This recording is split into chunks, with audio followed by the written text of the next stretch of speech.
다 함께 찬양으로 영광 돌리시겠습니다.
할렐루야. 오늘도 브릿지교회 주일 예배를 함께 드리시는 모든 성도님들을 주님의 이름으로 환영하고 축복합니다. 이 시간 다 함께 묵도하심으로 12월 6일 주일 예배를 올려드리겠습니다. 오직 나는 주의 풍성한 사랑을 힘입어 주의 집에 들어가 주를 경외함으로 성전을 향하여 예배하리이다. 주께 피하는 모든 사람은 다 기뻐하며 주의 보호로 말미암아 영원히 기뻐 외치고 주의 이름을 사랑하는 자들은 주를 즐거워하리이다. 아멘. 죄인들을 구원하시려고 독생자를 이 땅에 보내주신 하나님, 베풀어 주신 그 크신 사랑과 은혜를 생각하며 주일 예배를 올려드립니다. 마음이 상한 자를 가까이 하시고 중심에 통해하는 자를 구원하신다고 약속하신 그 말씀을 기억합니다. 사랑의 주님, 지난 한 주간 동안 세상 가운데 살면서 저희들의 몸과 마음이 지치고 상하여 있음을 고백합니다.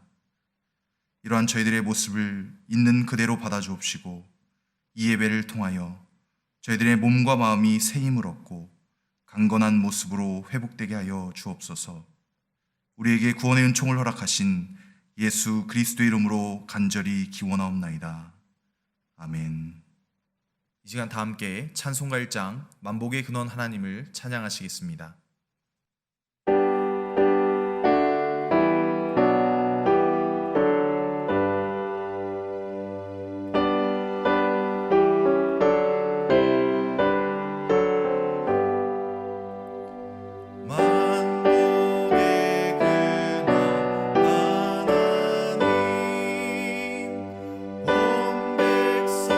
찬송 드리고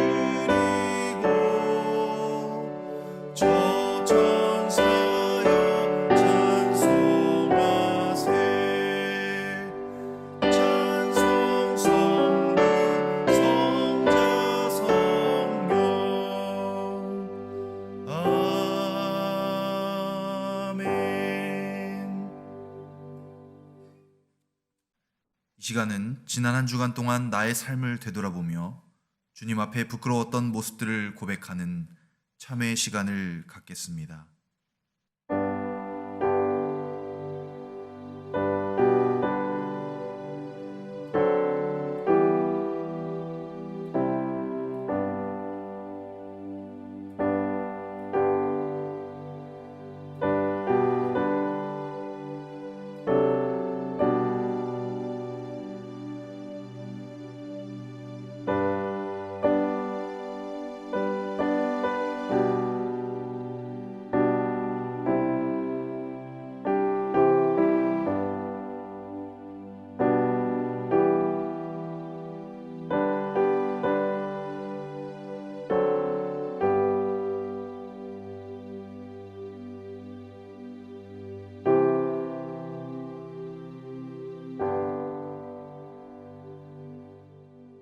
그런즉 이제는 누구든지 그리스도 안에 있으면 새로운 피조물이라. 이전 것은 지나갔으니 보라 새 것이 되었도다. 아멘. 주님이 가르쳐 주신 기도로 함께 기도하시겠습니다. 하늘에 계신 우리 아버지여, 이름이 거룩히 여김을 받으시오며 나라의 임하옵시며 뜻이 하늘에서 이룬 것 같이 땅에서도 이루어지이다. 오늘날 우리에게 일용할 양식을 주옵시고 우리가 우리에게 죄 지은 자를 사하여 준 것 같이 우리 죄를 사하여 주옵시고 우리를 시험에 들게 하지 마옵시고 다만 악에서 구하옵소서. 대개 나라와 권세와 영광이 아버지께 영원히 있사옵나이다. 아멘. 교동문 44문입니다. 온 땅이여 여호와께 즐거운 찬송을 부를지어다. 기쁨으로 여호와를 섬기며 노래하면서 거의 앞에 나아갈지어다. 여호와가 우리 하나님이신 줄 너희는 알지어다. 그는 우리를 지으신 이요 우리는 그의 것이니 그의 백성이요 그의 기르시는 양이로다. 감사함으로 그의 문에 들어가며 찬송함으로 그의 궁정에 들어가서 그에게 감사하며 그의 이름을 송축할지어다. 여호와는 선하시니 그의 인자하심이 영원하고 그의 성실하심이 대대에 이르리로다. 아멘. 다 함께 지존하신 주님 이름 앞에 찬양하심으로 준비한 예물을 봉헌하시겠습니다.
이 시간 예배를 위해서 손진 전도사님 기도해 주시겠습니다.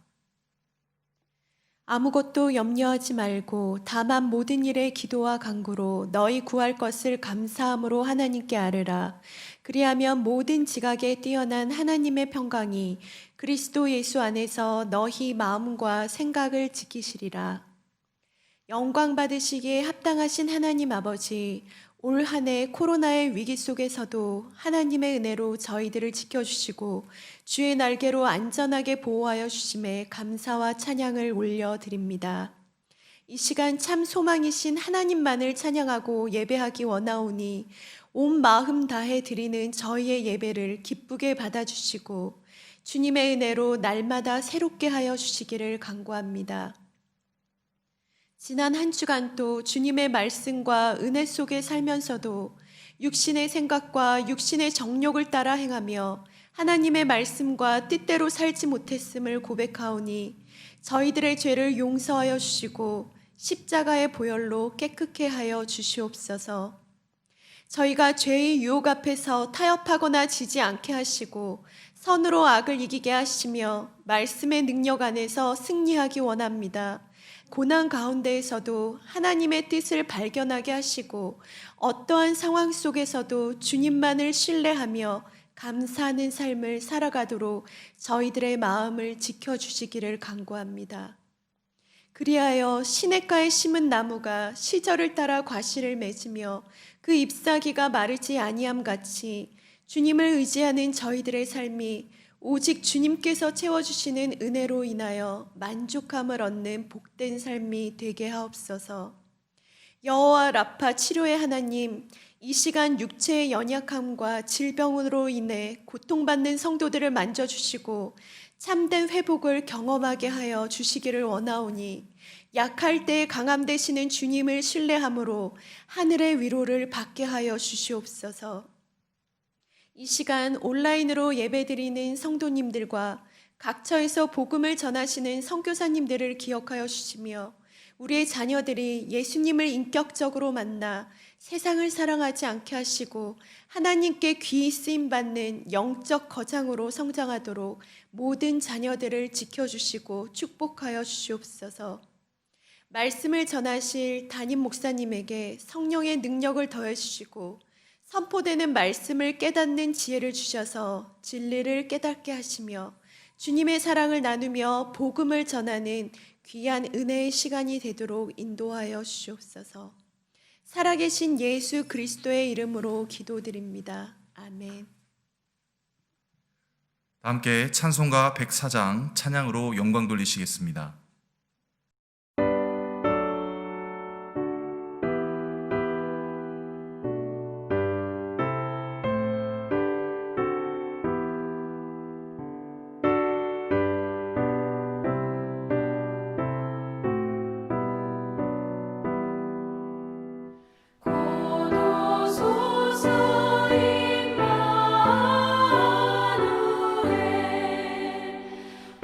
오구하소서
다음은 교회 광고입니다.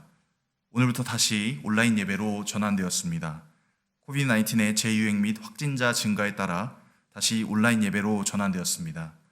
하루속히 상황이 안정되어서 대면하여 예배할 수 있도록 함께 기도해 주시기를 부탁드립니다. 온라인 예배는 교회 홈페이지 또는 브릿지교회 유튜브 채널을 통해서 함께 참여하실 수 있습니다. CGN-TV USA 채널에서 매주 월요일 담임 목사님의 10분 메시지가 방영됩니다. 많은 시청 부탁드립니다. 헌금은 체크 또는 교회 계좌를 통해서 드리실 수 있습니다. 또한 교회 웹사이트에서 페이팔을 통해 온라인으로도 헌금을 드리실 수 있습니다. 오늘 우리에게 주신 하나님의 말씀은 마가복음 5장 21절에서 34절 말씀입니다. 제가 한 절 읽고 여러분이 한 절씩 교독하시겠습니다. 예수께서 배를 타시고 다시 맞은편으로 건너가시니 큰 무리가 그에게로 모이거늘 이에 바닷가에 계시더니 회당장 중에 하나인 야이로라 하는 이가 와서 예수를 보고 발 앞에 엎드리어 간곡히 구하여 이르되 내 어린 딸이 죽게 되었사오니 오셔서 그 위에 손을 얹으사 그로 구원을 받아 살게 하소서 하거늘 이에 그와 함께 가실새 큰 무리가 따라가며 애워싸 밀더라. 12해를 혈루증으로 앓아온 한 여자가 있어 많은 의사에게 많은 괴로움을 받았고 가진 것도 다 허비하였으되 아무 효험이 없고 도리어 더 중하여졌던 차에 예수의 소문을 듣고 무리 가운데 끼어 뒤로 와서 그의 옷에 손을 대니 이는 내가 그의 옷에만 손을 대어도 구원을 받으리라 생각함일러라. 이에 그의 혈루 근원이 곧 마름에 병이 나은 줄을 몸에 깨달으니라.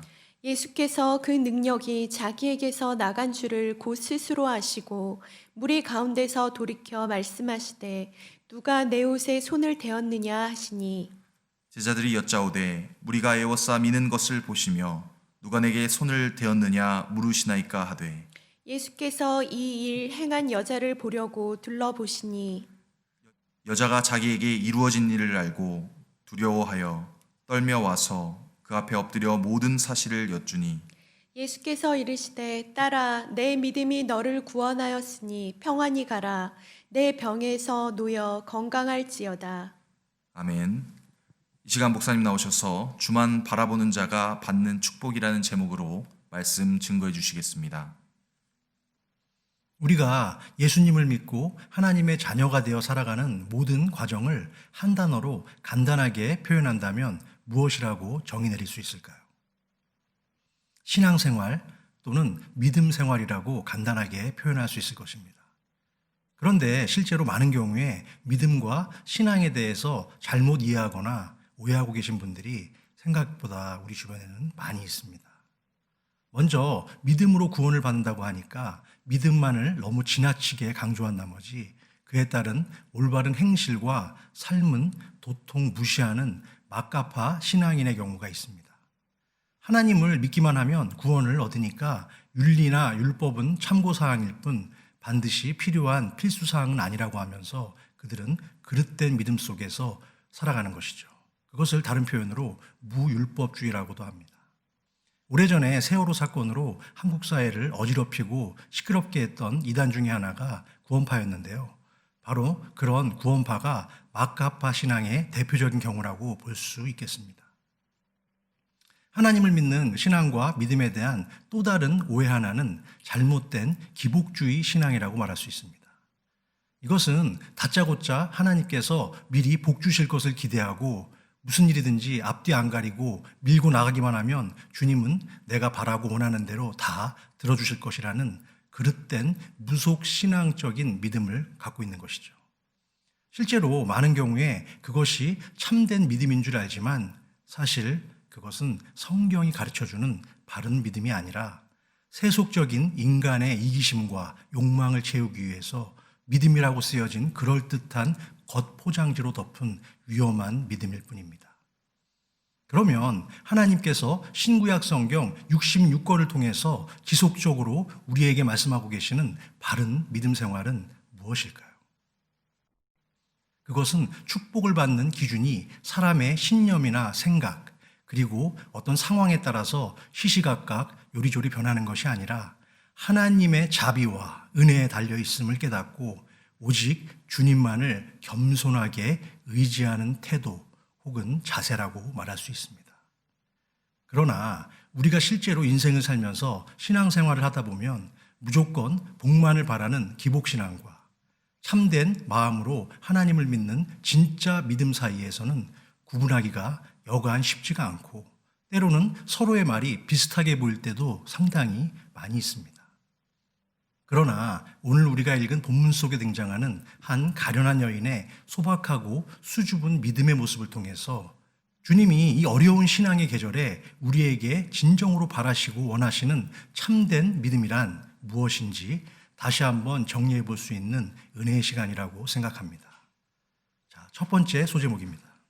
바른 믿음은 간절하고 절박한 상황에서 주님만을 바라는 자에게 주어지는 특별한 은혜입니다. 이방인 지역인 거라사에서 군대 귀신에 들렸던 사람을 치유하신 후에 주님은 갈릴리로 다시 돌아오셨습니다.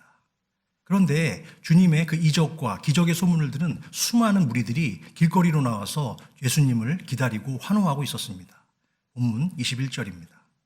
예수께서 배를 타시고 다시 맞은편으로 건너가시니 큰 무리가 그에게로 모이거늘 이에 바닷가에 계시더니 본문을 기록한 저자 마가는 예수님과 회당장 야이로라는 종교 지도자와의 만남을 가장 먼저 보여주고 있습니다. 야이로는 그 당시 돈이나 사회적 지위만 높은 사람이 아니라 신앙심과 도덕성도 잘 갖춘 그런 사람이었습니다. 지금으로 따지면 야이로는 대형 교회에 큰 교회를 맡고 있는 목사라고 할 수 있고요. 예수님은 개척한 지 이제 얼마 안 된 작은 교회의 목사이죠. 큰 교회의 목사님이 지금 자신의 딸이 죽어가니까 개척교회의 목사 앞에 자존심을 죽이고 찾아와서 엎드린 것이죠. 이런 모습은 그 당시에 사회적 그리고 종교적 관습상 쉽지 않은 장면입니다. 회장당 야이로의 심정이 얼마나 힘들고 절박했으면 그렇게까지 했을까요? 자식이기 때문에 아마 그렇게 하지 않았을까 생각이 듭니다. 그 자세한 내용이 본문 22절에서 24절까지 소개되고 있습니다. 회당장 중에 하나인 야이로라 하는 이가 와서 예수를 보고 발 아래 엎드려 간곡히 구하여 이르되 내 어린 딸이 죽게 되었사오니 오셔서 그 위에 손을 얹으사 그로 구원을 받아 살게 하소서 하거늘 이에 그와 함께 가실새 큰 무리가 따라가며 애워싸 밀더라. 회당장 야이로의 위급한 소식을 들은 예수님과 제자들은 서둘러서 그의 집으로 향해 가는 상황 속에서 오늘 본문의 사건이 발생하게 됩니다. 그 내용이 또한 25절과 26절에 소개되고 있습니다.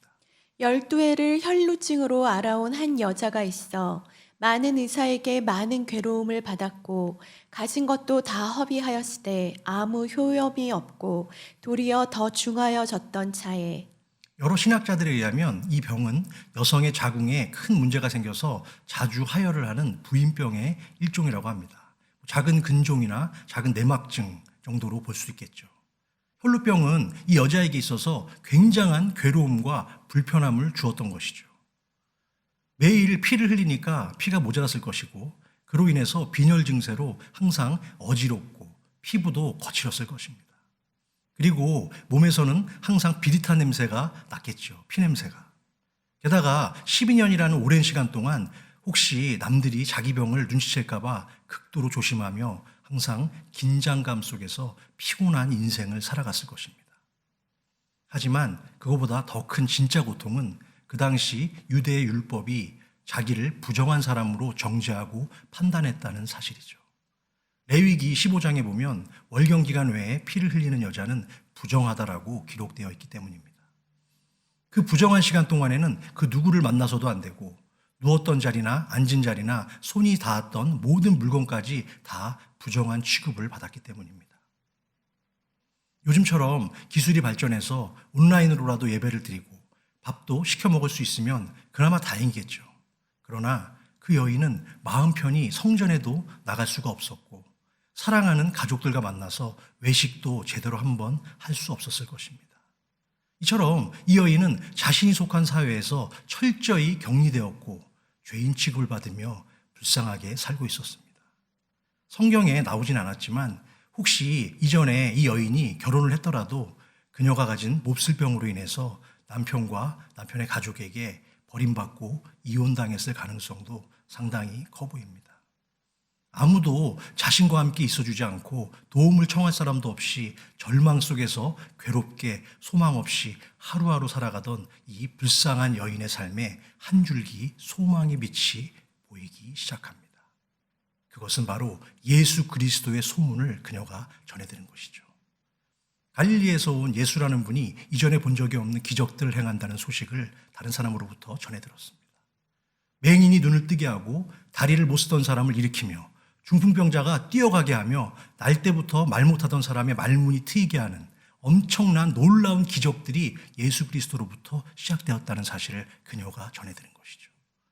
자신이 가진 병으로 인해서 모든 것을 잃어버린 이 여인은 이제 그 누구도 신뢰할 수 없고 오직 한 분, 예수 그리스도만 주목하게 된 것입니다. 그런데 예수라는 분은 더 놀라운 것이 돈도 받지 않고 병을 고쳐주는 사람이라고 합니다. 그는 하나님 나라를 선포했고 죄를 회개하라는 선전포고를 했습니다. 또한 가난한 자가 복이 있다는 놀라운 은혜의 메시지도 전했습니다. 예수님의 소문을 들은 이 여인은 그때부터 온통 예수를 자신의 마음속에 품고 그분 한 분만을 생각했던 것이죠. 예수라는 분의 소문이 사실이라면 분명 어떤 병도 고칠 수 있는 능력을 가졌을 것이고 자기도 이 예수를 만나기만 하면 병이 나을 수 있다는 확신을 가졌던 것이죠. 그러자 예수를 보고 싶고 만나고 싶다는 생각이 그녀의 마음속에 간절해지기 시작했습니다. 본문 27절 말씀입니다. 예수의 소문을 듣고 무리 가운데 끼어 뒤로 와서 그의 옷에 손을 대니. 그렇습니다. 믿음은 가만히 앉아 있는데 그냥 생기는 것이 아니라 주님의 말씀을 사모하고 그분의 곁으로 더 가까이 가서 주님의 옷자락에 손을 대야 하는 것이죠. 참고구절 로마서 10장 17절 말씀입니다. 그러므로 믿음은 들음에서 나며 들음은 그리스도의 말씀으로 말미암았느니라. 아멘. 그렇습니다. 우리의 신앙은 하나님의 음성을 듣는 것에서부터 시작하는 줄로 믿습니다. 그 말씀을 듣고 깨닫고 들은 말씀대로 순종하는 전 과정이 바로 믿음 생활이라는 것입니다. 거기서부터 믿음은 자라기 시작하고 그때부터 하나님의 놀라운 은혜와 축복이 우리에게 임할 줄로 믿습니다. 사무엘상 3장 10절에 보면 사무엘이 말씀하옵소서 주의 종이 듣겠나이다 라는 말씀을 했습니다. 우리가 날마다 하나님의 말씀을 잘 듣고 있다면 영적으로 계속 성장하고 강해질 것입니다. 이와 같이 말씀을 듣고 깨닫고 순종하는 은혜가 저와 여러분에게 항상 있기를 주님의 이름으로 축원합니다. 그런데 주님의 말씀인 복음을 전해 들어본 적이 없는 모든 자들은 어떻게 주님을 만날 수 있을까요? 예를 들면 선교지에서 예수님에 대해서 한 번도 들어본 적이 없는 현지인들이 어떻게 예수 그리스도를 만나고 또 그분을 믿겠습니까? 누가 그에게 찾아가서 주님의 사랑과 말씀을 전할 때에만 가능해지는 것이죠. 그래서 예수님은 제자들에게 승천하시기 전에 뭐라고 말씀하셨습니까? 마지막 지상명령으로 너희도 가서 제자를 삼으라고 말씀하신 것입니다. 왜 가야 합니까? 안 믿는 사람들은 먼저 다가오지 않기 때문에 그들에게 찾아가서 예수 그리스도의 복음을 전해야 하는 것이죠. 이 여인은 사람들이 예수님에 대해서 이야기하는 것을 지나가며 들었을 수도 있습니다. 그들 중 누군가는 분명히 이 여인에게 주님의 놀라운 일들을 이야기해 줬던 것이죠. 사람들은 무심코 그냥 말한 것인지는 몰라도 이 여인에게는 그것이 바로 복음 그 자체였던 것입니다. 그래서 우리도 불신자들을 전도할 때마다 예수님에 대해서 이야기하는 것이 매우 중요합니다. 어떤 사람은 귀찮아서 짜증내고 거부하지만 어떤 사람은 복음이 자신의 심령 속에 확 꽂히는 것을 경험하기도 하죠. 특히 이 혈루병을 앓았던 여인처럼 어려움을 당하고 있을 때 복음이 그 심령 가운데 들어가면 마음의 문이 확 열리게 됩니다. 들을 귀가 열리게 되는 것이죠. 그래서 우리는 때를 얻든지 못 얻든지 주님의 말씀을 모르는 자들에게 계속해서 전파해야 하는 것입니다. 우리도 현재 5분의 협력 선교사가 있는데 정말 그분들이 세계 곳곳에 흩어져서 예수를 믿지 않는 자들에게 그 주님의 이름으로 계속 복음을 전하는 것이죠. 물론 요즘엔 코로나 때문에 어려운 상황 가운데 있지만 그럼에도 불구하고 믿음은 또한 주님의 복음은 계속해서 그렇게 전해질 줄로 믿습니다. 그리고 이 땅에 교회가 존재하는 이유는 바로 그런 선교사님들을 도우라고 있는 것입니다. 저희의 교회의 가장 제일의 목적은 선교라고 생각합니다. 자, 두 번째 소제목입니다. 바른 믿음은 평소에 나의 마음속에 품은 생각과 그에 따른 말과 행동에 의해서 결정됩니다. 이어서 본문 28절 말씀 계속 읽겠습니다. 이는 내가 그의 옷에만 손을 대어도 구원을 받으리라 생각함일러라. 현재의 상황을 한번 머릿속에 그려보시기 바랍니다. 한번 상상해 보세요. 무리 가운데 가만히 서 있던 한 여인이 어느 순간 적극적으로 주님의 뒤로 왔어요. 그래서 수많은 사람들 사이로 예수 그리스도의 옷자락에 손을 대려고 하는 그런 극적인 상황입니다. 왜 이 여인은 그런 위험하고 돌출적인 행동을 했을까요? 그것은 자신이 가진 혈루병을 완전히 고침받고자 하는 열망에서 시작된 것입니다. 여기서 생각하밀러라의 헬라어 언어는 반복적 행위를 나타내는 미완료 동사 시제로 되어 있습니다. 그러니까 이 여인은 한두 번 혼잣말로 이야기하고 끝낸 것이 아니라 오랜 시간 동안 자신의 마음속으로 계속해서 혼잣말을 하듯이 되풀이하면서 예수님의 옷에만 손을 대어도 나는 나음을 받을 수 있다. 그렇게 계속 중얼거렸다는 뜻입니다. 우리가 평소에 어떤 말을 하고 무슨 생각을 하며 살아가는 것은 인생에서 너무나 소중하고 중요한 문제입니다. 내가 내 마음속에 품은 생각과 입으로 하는 말은 누군가에게는 소망이나 축복이 될 수도 있고 반대로 절망이나 저주가 될 수도 있다는 것이죠. 그래서 우리는 항상 생각도 조심해야 되고 밖으로 내뱉는 우리의 말도 신중하게 걸어서 해야 된다는 것입니다. 그래서 옛말에 말 한마디 잘하면 천냥빚을 갚는다고도 하고 그와는 반대로 말 한마디 잘못해서 상대방에게 평생 씻지 못할 상처와 고통을 안겨주기도 하고 철천지 원수로 살아가게 되기도 합니다. 또한 정치인들은 말 한마디 잘못해서 자리에서 쫓겨나기도 하고 심한 경우 자신이 내뱉은 말을 지키지 못한 어떤 정치인들은 스스로 목숨을 끊는 안타까운 경우도 가끔 볼 수 있습니다. 예전에 한국에서 가정 형편이 꽤나 어려웠지만 중학교 1학년 때까지 우등생으로 공부를 잘하던 소년이 있었습니다. 어느 날 미술 시간에 준비물인 크레파스를 가져오지 않자 담임선생님은 그 소년을 불러내서 친구들 앞에서 면박을 주고 다음 시간까지 크레파스를 훔쳐서라도 꼭 갖고 오라고 야단을 쳤답니다. 선생님에게 혼날 것이 두려웠던 그 소년은 결국 동네 문방구에서 크레파스를 훔쳤고 그 이후부터 훔치는 일을 스스럼없이 시작하게 되었다고 합니다. 결국 그 후로 17년이 지난 후에 희대의 살인자가 되었고 그 소년은 청년이 되어서 법의 심판을 받게 되었습니다. 90년대 중반 한국 사회를 큰 충격에 빠뜨린 묻지마 살인의 원조였던 지존파 두모 김규환. 김규환이 바로 그 소년이었습니다.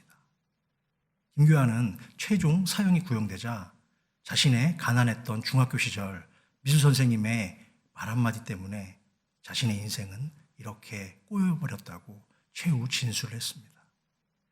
그리고 또 다른 초등학생이 있었는데요.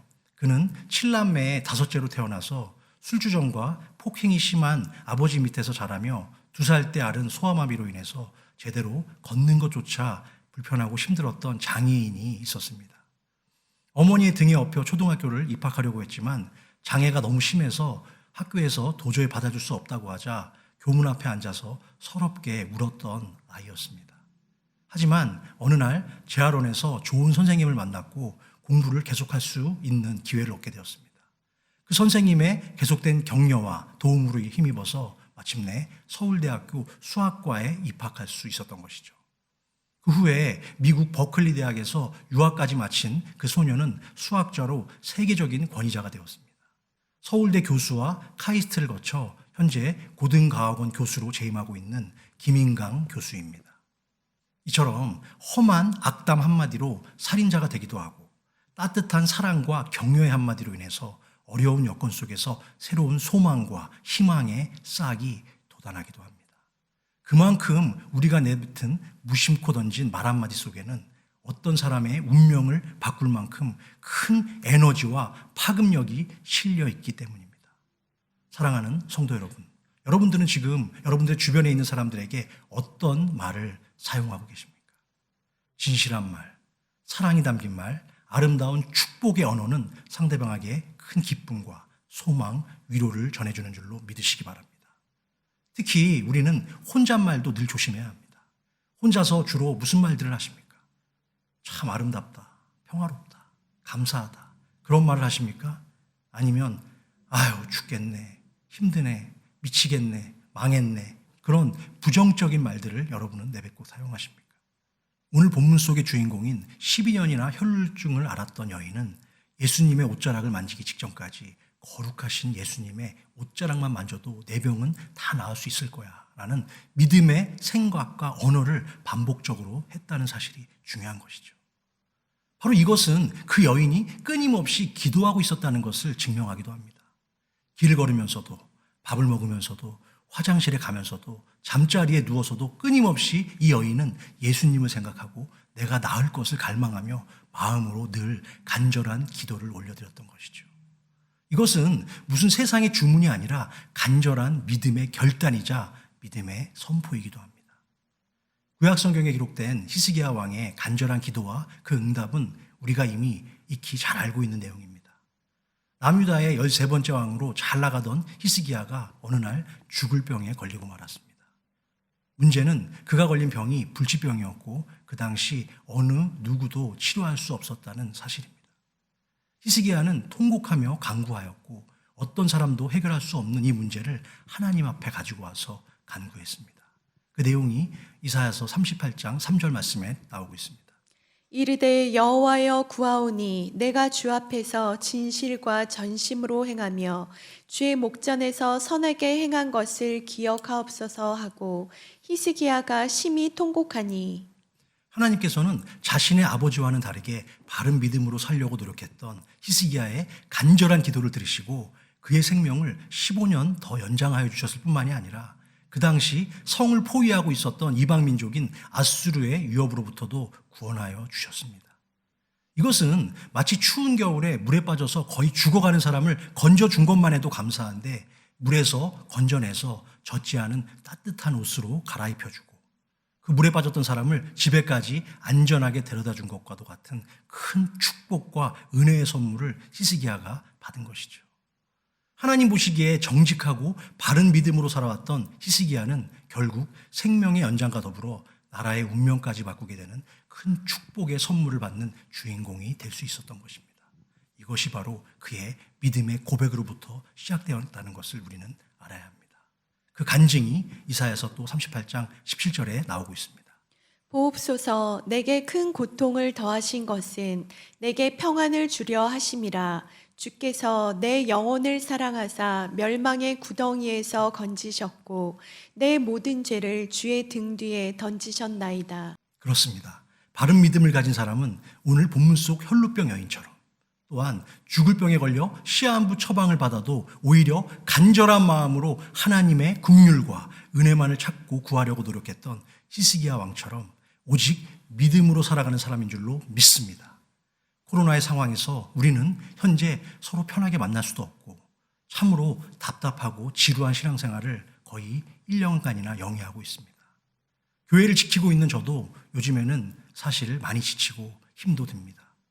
그러나 이럴 때일수록 우리는 더욱 열심히 믿음의 역사인 생명의 말씀을 묵상하고 어려움에 처한 이 땅의 모든 교회와 연약한 성도들을 위한 사랑의 수고와 코로나의 고통 속에서 신음하고 있는 모든 사람들을 위한 소망의 인내를 가지고 간절한 기도를 해야 할 줄로 믿습니다. 그래서 저는 기도하는 가운데 우리 교회의 2021년 표 구절을 정했습니다. 그것은 데살로니가전서 1장 3절 말씀입니다. 그 말씀을 한 목소리로 같이 힘차게 읽어봤으면 좋겠습니다. 너희의 믿음의 역사와 사랑의 수고와 우리 주 예수 그리스도에 대한 소망의 인내를 우리 하나님 아버지 앞에서 끊임없이 기억함이니. 그렇습니다. 믿음의 역사, 또한 사랑의 수고, 그리고 예수 그리스도에 대한 소망의 인내, 그것만이 우리가 붙잡아야 할 믿음의 뿌리인 줄로 믿습니다. 자, 세 번째 소제목입니다. 믿음은 주님과의 인격적인 만남의 관계 속에서 이루어지는 모든 반응과 그에 따른 결과물입니다. 이제 이 여인의 병이 나은 것을 아무도 모르고 있죠, 현재. 그런데 예수님만은 아시고 계십니다. 그리고 그것을 물어보시죠. 본문 29절과 30절 말씀입니다. 이에 그의 혈루 근원이 곧 마름에 병이 나은 줄을 몸에 깨달으니라. 예수께서 그 능력이 자기에게서 나간 줄을 곧 스스로 아시고 무리 가운데서 돌이켜 말씀하시되 누가 내 옷에 손을 대었느냐 하시니 그때 제자들은 기가 막히다는 듯이 대답을 하죠. 31절 말씀입니다.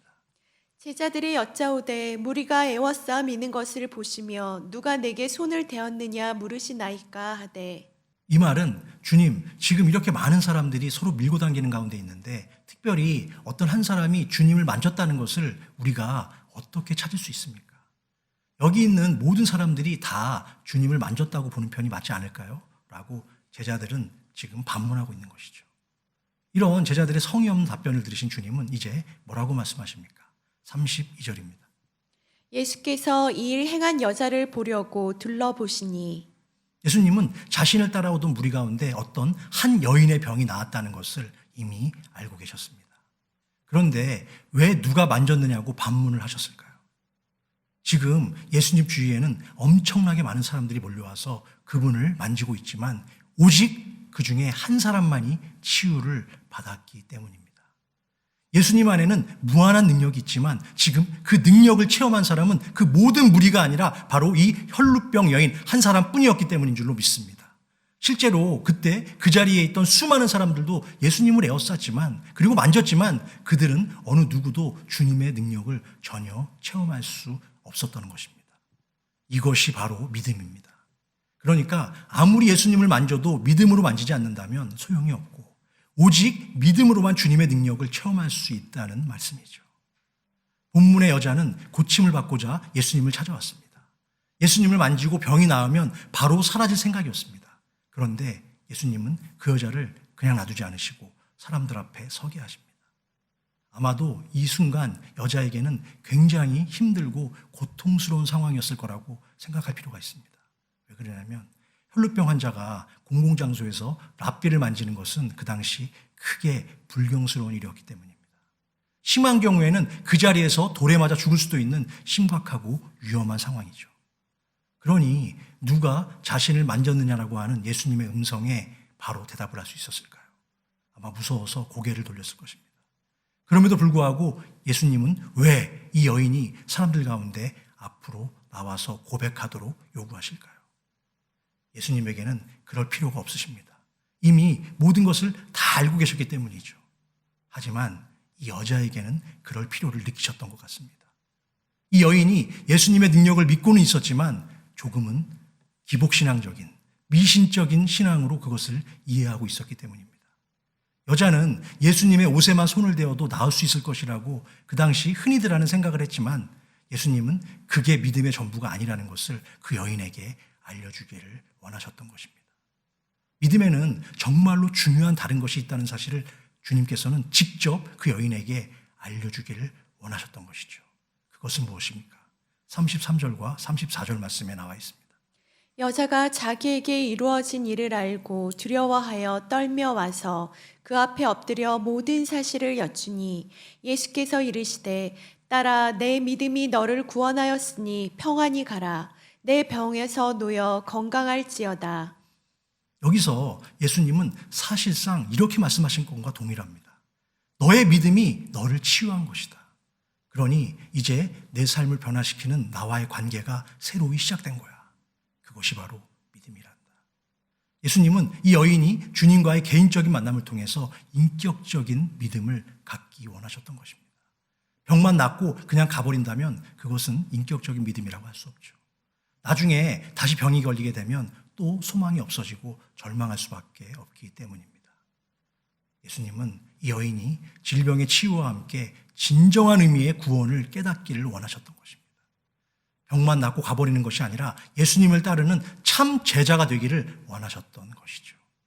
그러면 나중에 다른 병에 걸리거나 재발해도 아무 문제가 될 수 없는 것이죠. 주님은 지금 저와 여러분에게도 똑같은 것을, 동일한 것을 원하신 줄로 믿습니다. 우리에게 어떤 문제가 일어날 때 주님께 간구하여 문제만 해결하면 끝! 그런 것이 아니라 정말 내가 주님과의 인격적 관계 속에서 당당한 믿음의 제자로 살아가기를 주님은 원하고 계십니다. 그런데 우리는 왜 주님께 온전히 나오지를 못하고 주저하고 있을까요? 왔다 갔다 계속 고민하고 있을까요? 그것은 우리의 믿음이 작은 어항 속에 담긴 물고기처럼 약하고 연약해서 그렇습니다. 일본인들이 가장 많이 기르는 코이라는 잉어가 있습니다. 관상어인데요.